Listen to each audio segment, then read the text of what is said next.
My best friend outed me to my crush and the whole school. When did you know you were gay? That is the question most people get asked when they come out. Are you just pretending? Maybe you're just confused.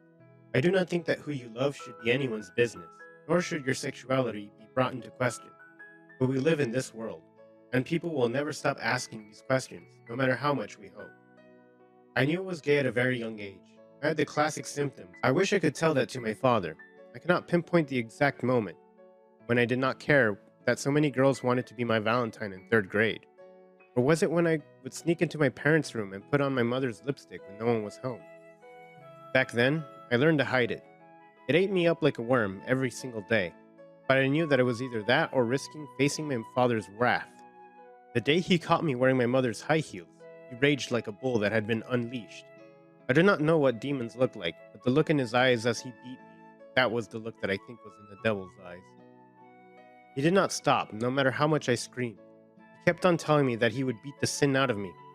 Then there was my mother, bless her heart, silent and standing in the corner, a blank look in her eyes. She held me after the ordeal. She held me as I kept on bubbling. I will never do it again. I will never do it again. Even though my father had already left, probably to go and drink again. Then return in the middle of the night and demand to know why the food my mother had made was cold, as if he had not sold the microwave to pay off his gambling debts. School was my happy place, the place where I could be myself, at least the self that they knew. I could not be my true self, even at school. At least I was liked by many. I was not popular, but at least I wasn't a social pariah. I had my best friend Eli, who knew me inside out. He was also the only person that knew about my sexuality. I had told him when he had found my stash of yaoi, although I would have probably gotten away with it. Who does not read that addictive stuff? It felt good to have someone I was close to who knew and accepted me. When he had found out, I expected him to reject me. We were in a very conservative town after all. Any whisper of something as controversial as sexuality would get me in a lot of trouble, and he would be guilty by association. In school, there were a few queer kids, but they hung out with the outcasts of the school. The cooler kids were from religious and conventional families. My crush was one of those kids, the popular one. In fact, he was the most popular guy in school. Timothy was one of the most fascinating people that I knew. I knew that it all sounds like a cliche, but have you ever met anyone who is heartbreakingly gorgeous? If you have, then you know exactly what I mean. He was the golden boy and he deserved that title. He had beautiful dark locks, amber eyes, and a sharp jawline. He was also tall with a lean body, a true Adonis, captain of the football team, editor of the school newspaper, and president of the school. He was too good to be true. I loved him from a distance, woke up every day excited to see his face, and went to sleep with thoughts of him in my mind. He was devastating in the fact that he was not mine, and he never would be. He broke my heart every day, and mended it. Unrequited love is the worst, yet the best thing in the world. You feel safe in loving from a distance. You feel as if you have made part from them that no one has, even if it's just a glance or a graze of the hand. You have it memorized, and no one else can ever know. The thrill when you catch it, their eye, and look away, for fear that they will see you, your love written in your eyes. It is a high. Then there are the daily reminders that leave you broken. When they have someone that they're dating and you wish that they would break up. My love for him bordered on insanity. Maybe it was so intense because it was the only pure thing in my life. My mother was tainted by my father, made into a hollow shell. My father was an axe cutting down anything that stood in his path. Eric was my best friend. He would never understand. This was why I did not tell him about my crush. I told him about my nights spent cursing, the escapades I got up to when I sneaked out of the house. But Tim was my secret, my butterfly pressed between the pages of a book. But what is hidden in the dark will forever come to light. One can only keep themselves hidden for too long, as I would soon learn. One day we were sitting in the cafeteria. It was Valentine's Day and everyone was buzzing. Girls were holding the bouquet of roses and guys had notes and presents. The most beautiful day of the year, if you were not single. Even Eli had gotten the note, from some freshman girl. She had scurried off after dropping the note on our table, cheeks flushed. So, what are your plans for tonight? He asked. I'm going to draw a bit, then sleep, I said. Boring, he yawned. I gave him a death glare. That kid had an artistic bone to his body. He was about as logical and practical as one can be. Really? What are you going to be doing tonight then? I smirked. He looked down and avoided my gaze. That's not a relevant question, he said shortly. Right. Now I'm asking unnecessary questions? I raised an eyebrow. Do not even start. The new bacteria that Simon and I have been looking at is unlike any you've ever seen. You will be so in love, he said. I rolled my eyes. He was crazy about science and maths. He pretty much lived and breathed subjects. I said. Whatever. Anyways, what is that blue envelope? Did you get a letter and not tell me? He asked, his eyes sparkling with glee. Of course not, bozo, I rolled my eyes. In that envelope was my Valentine's Day letter to Timothy. I always wrote him one, but never sent it to him. I like to read them to myself at the end of the night, then rip them apart after.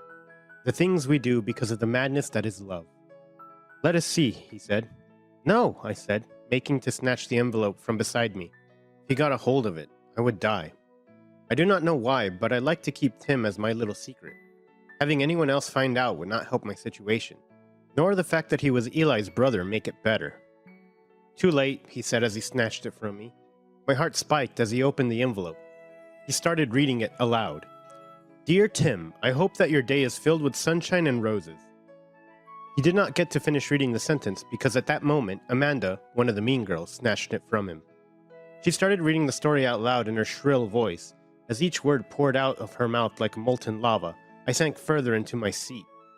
This was starting to feel worse than a going to school naked dream. Dear Tim, I hope that your day is filled with sunshine and roses. But fuck that. I don't even know if you like those, so I hope that it's filled with anything that you love. I wish that I could give this letter to you. That I could tell me what is in my heart. I yearn for you. I really like you, but alas, I must settle for a few words on a page you will never see. Happy Valentine's Day. Love. Kelvin, she finished. A deafening silence filled the room. Then there were several reactions at the same time. There was laughter, shock, outrage, and so many other things. I caught a glimpse of Tim, and his face was paler than that of a Victorian ghost. I instantly got up and ran out the doors. My heart was pounding in my chest, and I felt as if I could collapse at any time.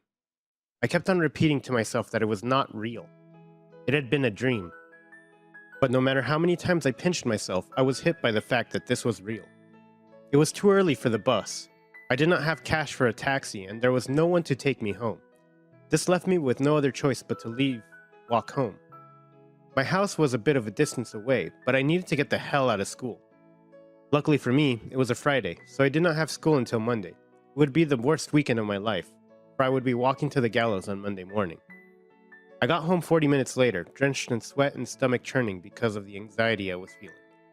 I found my mother cleaning in the kitchen while humming her favorite song, which was Hallelujah by Leonard Cohen. Her face scrunched up in confusion when she saw me.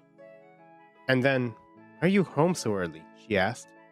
"I got sick," I lied. "Okay, go and rest in your room. I will bring up some soup for you," she said. "No, it's okay. You've been working hard all day. I'll take some medicine and get some sleep," I said to her. I really felt for her. She worked hard from morning till night. Then she still had to deal with my dad. I really wished that we were not in this situation, but what could we do? We were dependent on him. We had to stay and face the abuse or risk it out in the big, bad world. I made my way up to my room and threw myself on the bed as soon as I got in the room. I stared up at the ceiling, where the faded glow-in-the-dark stars remained after so many years. I thought about everything that had happened at school and felt deep regret. Why did I fall in love in the first place? If it was not for this traitorous heart, I would not be in this position. All I wanted was love, but I guess love did not want me. It hurt sometimes. It got so bad that it felt like physical pain. The pain of being lonely. It cuts deeper than any knife. Yet you carry on, hoping that one day your person will come and erase the pain. So you fall in love with people you can never have and hurt yourself some more. When does this vicious cycle that is love end? So much pain just because of an organ that pumps blood? Why me? Why love? This curses my heart. How do I free myself from its clutches? Those heartbreaking thoughts raced through my mind as I fell asleep. It was like I barely slept. I opened my eyes what seemed like 2 minutes later. Could have been, except it was dark outside. My throat felt very dry, so I went to the kitchen to get some water. I opened the window to let some light in. To my luck, Tim was just jogging past my house. I dropped the curtain before he could see me. It was a stab to the heart. It hurt, yet it felt relieving to see his face. The rest of the weekend was uneventful. My dad was not home for the whole weekend, which meant that we had some peace for a short period of time. Mom made my favorite food and we played several board games. It was nice to hear her laughter after so long. The shadows in her eyes faded for a while and the glimmer of light shone through it. It was like we were in our own little world, where the big bad world could never be able to touch us. It helped to distract me from what was coming on Monday. I was not going to skip school. Already, my mom had been called about my absence on Friday, so I had no choice but to show up. I braced myself, wore my armor, which was just a mantra that I kept on repeating in my head. Who you are is not an illness. Who you love is not a disgrace. In all honesty, I needed to be reminded of that. I was going to need it, with all that I was going to go through. They did not waste any time early in the morning. The classic slurs and pranks began. Now, I knew what it was like for the other queer kids. I had never given much thought to them, for I was safe in my false straightness. Today, I knew how they felt. The notes in the locker, the sneers, the jokes in class, they were as unoriginal as ever. It was just a specific group of people, the most popular kids in school, the ones who belonged to reputable traditional families. As far as homophobia went, the apple did not fall far from the tree. My best friend Eli was with me through it. The things were still awkward between us, but I did not blame him for what had happened. He had been the one who had been holding the paper when Amanda had snatched it, but he had not been the one to read it out loud to everybody. We were going to talk as soon as everything had settled down. I was sure he felt a certain way about me keeping my crush on his brother from him. On the other hand, I had been avoiding Timothy like the plague. Every time I saw him, I turned around and went back the way I was coming from. I wondered what I was going to say to him if we ever were alone. One day at the editorial meeting, our editor-in-chief, Miss Bones, kept the two of us back to discuss our articles. I felt like running away at that moment. I was aware of everything about him. To my chagrin, he was so close to me that I could smell his cologne.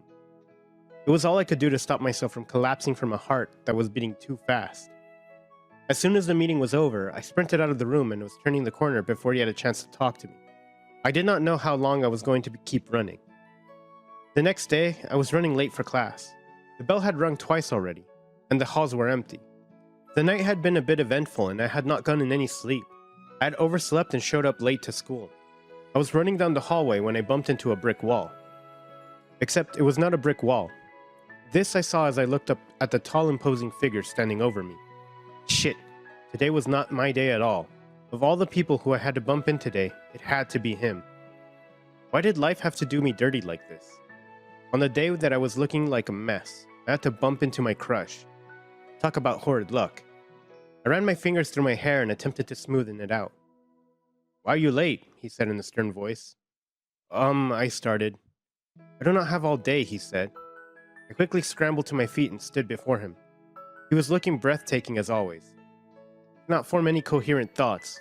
I looked down and avoided his amber eyes. Sorry, I overslept, I said, looking down. Let it not happen again. Next time it does, detention, he said. Okay, I said, starting to walk away in relief. He had not recognized me. This was wonderful news. I could not take his intense gaze any longer, if he remembered me. Wait, I know you. You're the guy who wrote the letter to me, he suddenly said. I stopped dead in my tracks. I spoke too soon. I was busted and there was no way that I was getting out of this. It was D-Day for me. I slowly turned around to face him. My palms were sweating. My cheeks felt hot. My mouth felt dry. Yes, it's me, I confessed. There was no use running away from it. He knew who I was, and I knew what he was about to say to me. I had been running away from the truth for far too long. I had to face it now. As they like to say, shit had hit the fan. To be continued. Thanks for watching. Consider subscribing to become part of our Rainbow Force, and stay wholesome.